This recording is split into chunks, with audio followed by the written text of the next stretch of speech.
Just because you're saved by Christ does not give you the right to keep on sinning. So in Romans chapter 6, verse 1, Paul says, "Shall we go on sinning so that the grace may be increased? By no means. We are those who have died to sin. How can we live in it any longer?" So I think there's a general idea in some people that since we're not perfect, since we'll never be sinless, and since I'm saved by Christ, I can just keep sinning and God's just going to save me because I believe in Him, right? That is completely and utterly wrong.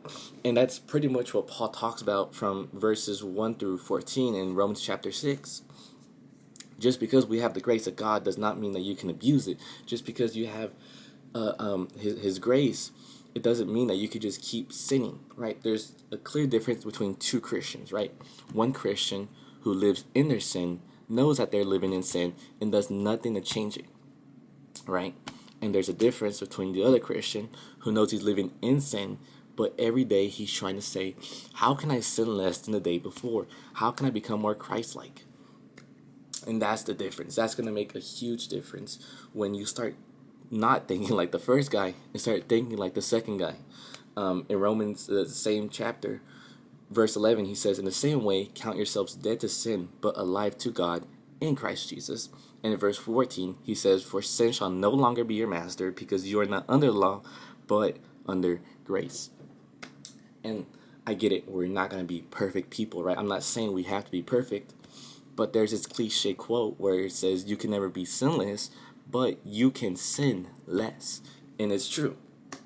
We'll never be sinless. We're going to constantly fail God, but you can choose in your everyday life to become more Christ-like and not sin as much as the day before. And it comes down to a battle between the flesh and the spirit. Paul talks about this as well. Galatians chapter 5 from verses 13 through to 26.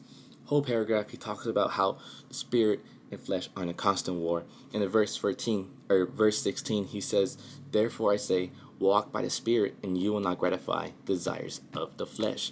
By us walking in spirit, by us allowing ourselves to let the Spirit in our lives as a center, we shall no longer become a slave to our flesh and then to sin. So remember, you're giving new life to Christ.